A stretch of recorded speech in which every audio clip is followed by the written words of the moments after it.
जिन, उड़ते हुए कालीन, जादुई गुफाएं और वो मशहूर डायलॉग खुल जा सिमसिम। बचपन में हम सबने ये कहानियां सुनी हैं, लेकिन क्या आप जानते हैं कि इन कहानियों के पीछे का असली इतिहास क्या है? क्यों एक शहजादी को अपनी जान बचाने के लिए लगातार 1001 रातें कहानियां सुनानी पड़ी? आज हम मिडिल ईस्ट के उस सुनहरे दौर में चलेंगे जहां से निकली है दुनिया की सबसे मशहूर दास्तानें, द अरेबियन नाइट्स।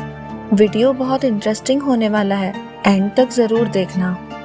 तो आइए शुरू करते हैं आज की रोमांचकारी कहानी।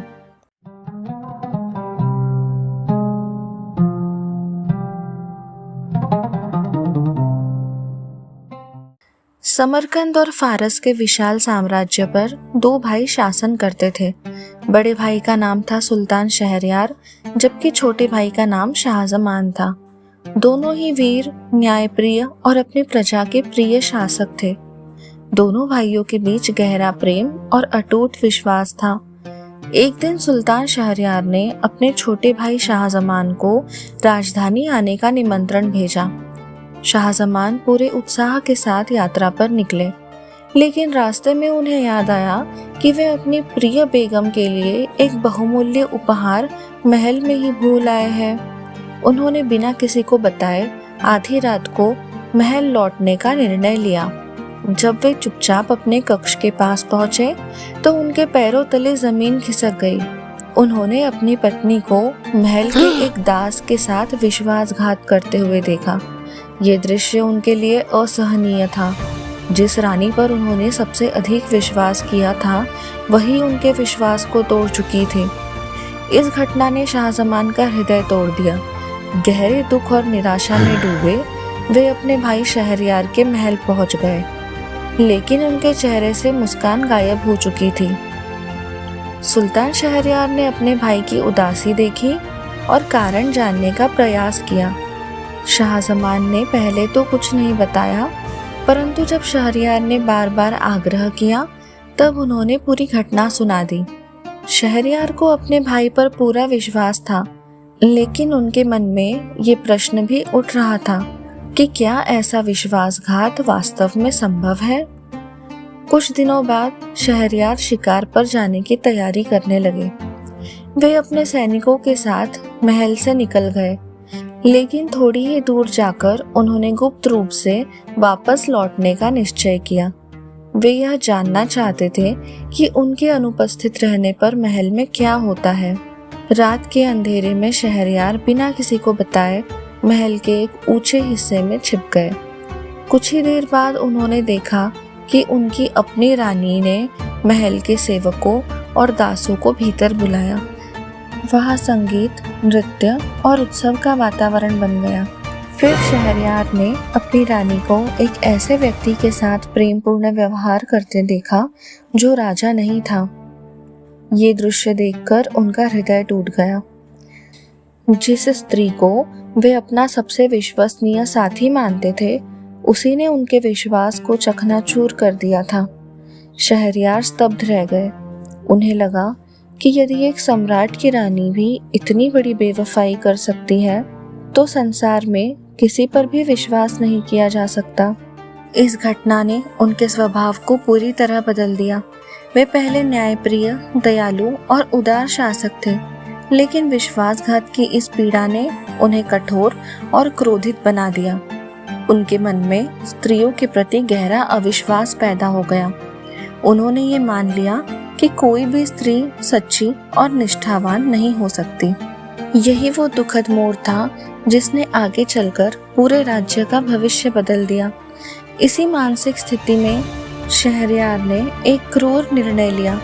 वे प्रतिदिन एक नई युवती से विवाह करेंगे और अगली सुबह उसे मृत्यु दंड दे देंगे, ताकि उन्हें फिर कभी किसी विश्वासघात का सामना न करना पड़े। 3 साल बीत गए। पूरे राज्य में मातम छा गया। लोग अपनी बेटियों को लेकर भागने लगे। राजा का वजीर, जो उसका सबसे भरोसेमंद सलाहकार था, मजबूरी में यह क्रूर आदेश पूरा करता था। वजीर का स्वभाव बुद्धिमान, शांत और जिम्मेदार था। वह राजा का विश्वसनीय सलाहकार था और हमेशा राज्य की भलाई के बारे में सोचता था। वजीर की 2 बेटियां थीं, दुनियाजाद और बड़ी बेटी शहरजाद। शहरजाद साधारण लड़की नहीं थी, वे बेहद बुद्धिमान, पढ़ी लिखी और कल्पनाशील थी। उसे इतिहास, कविता, दर्शन, लोक कथाएं और दुनिया भर की कहानियों का अद्भुत ज्ञान था। लेकिन उसकी सबसे बड़ी ताकत उसकी समझदारी और दया थी। जब उसने निर्दोष लड़कियों की मौत देखी तो उसका दिल दुख से भर गया।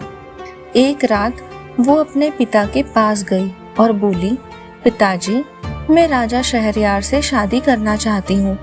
ये सुनकर वजीर के होश उड़ गए। उसने अपनी बेटी को बहुत समझाया, तुम भी अगली सुबह मार दी जाओगी। लेकिन शहरजाद ने शांत स्वर में कहा, मैं सिर्फ अपनी जान बचाने नहीं जा रही, मैं पूरे राज्य की स्त्रियों को बचाने जा रही हूँ। आखिरकार भारी दिल से वजीर मान गया। उस रात शहरजाद राजा की नई दुल्हन बनकर महल में पहुंची। लेकिन उसके पास पहले से एक योजना थी। सोने से पहले उसने राजा से विनती की, मेरी छोटी बहन दुनियाजाद मुझसे आखिरी बार मिलना चाहती है, कृपया उसे आने की अनुमति दे। राजा ने अनुमति दे दी।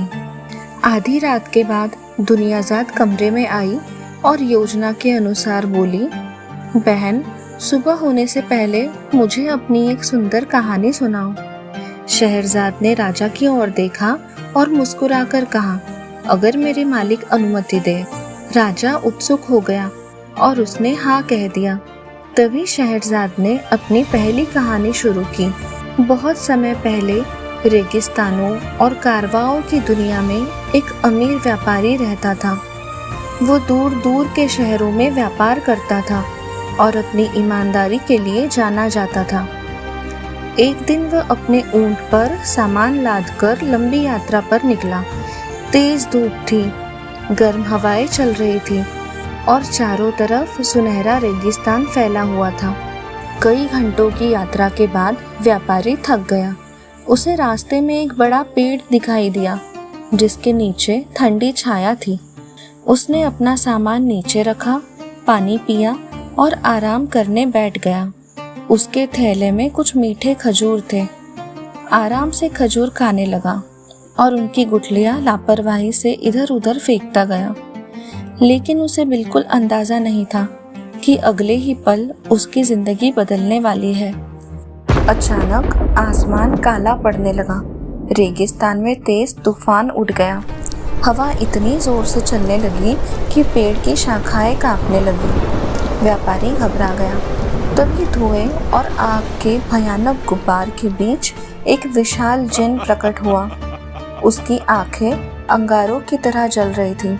उसके हाथ में चमकती हुई तलवार थी। उसकी आवाज बिजली की गड़गड़ाहट जैसी थी। जिन गुस्से से चिल्लाया, ए इंसान, अब तेरी मौत निश्चित है। व्यापारी डर के मारे कांपने लगा। उसने हकलाते हुए पूछा, मैंने क्या गलती की है? जिन्न ने क्रोध में अपनी तलवार उठाई और बोला, तूने मेरे बेटे की हत्या की है। व्यापारी की आंखें फैल गई। लेकिन मैंने तो किसी को नहीं मारा।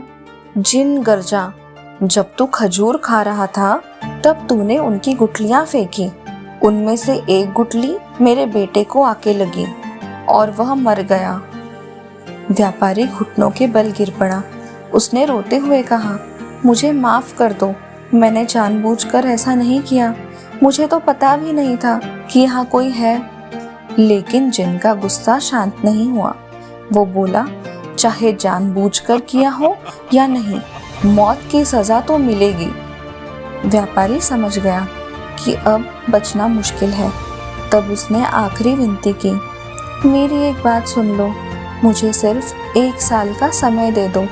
मैं अपने घर जाऊंगा, अपने परिवार से मिलूंगा, अपना धन बांट दूंगा और फिर ठीक 1 साल बाद यहीं लौट आऊंगा।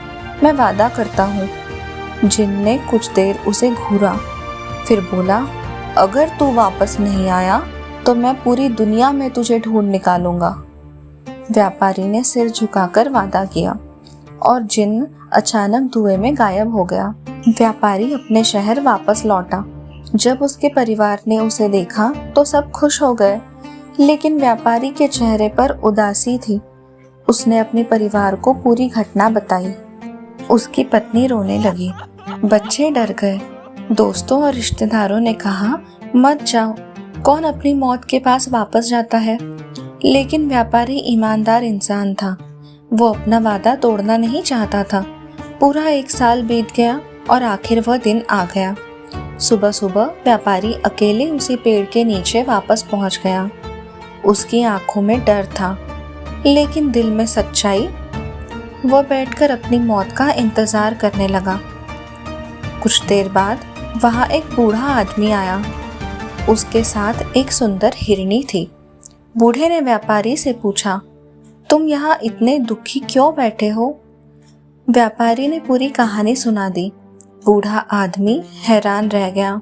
तभी दूर से दूसरा बूढ़ा आदमी आया।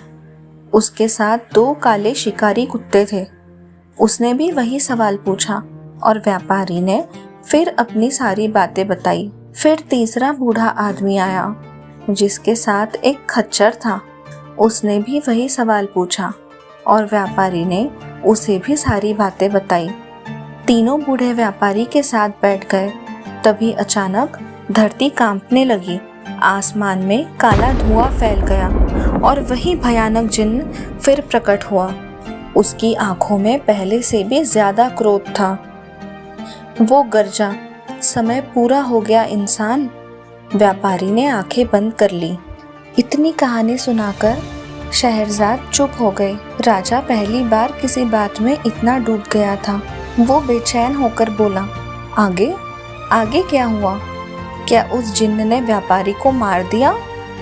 शहरजाद ने सिर झुकाकर कहा, महाराज, अगर मैं आज रात जीवित रही तो अगली कहानी में उसका अंत सुनाऊंगी। राजा उस कहानी का अंत जानना चाहता था, इसलिए उसने उसकी मौत एक दिन के लिए टाल दी। शहरजाद सिर्फ कहानी नहीं सुना रही थी, उसकी हर कहानी में एक गहरा संदेश छिपा था। इस कहानी में आगे क्या हुआ? क्या सच में जिन्न ने व्यापारी को मार दिया? ये जानने के लिए चैनल को सब्सक्राइब करें और इस खूबसूरत सफ़र में मेरे साथ जुड़े रहें। कहानी पसंद आई हो तो वीडियो को लाइक करें। मिलते हैं अगली वीडियो में।